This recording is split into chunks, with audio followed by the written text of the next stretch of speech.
As designers, we think it's important to define the design of the look and image from the outside. It's a prelude of what's to come. It's like the invitation that gives you a hint of what the occasion is all about.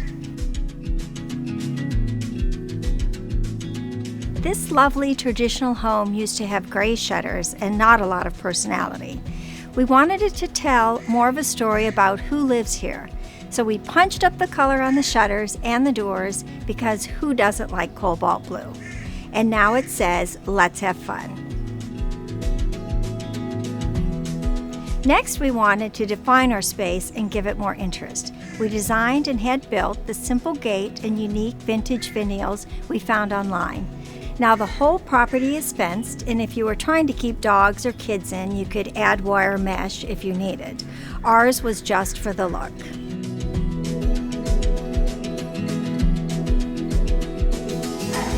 We designed a custom wing bench and cushions for outside our gate because after all, what says federal more than a wing chair? It extends the eye to the perimeter of the property and welcomes us. It also leads our eye down the long driveway to our standalone redesigned garage. This driveway became part of our party venue by stringing lights down the driveway and placing picnic tables all the way down. It became the perfect party venue.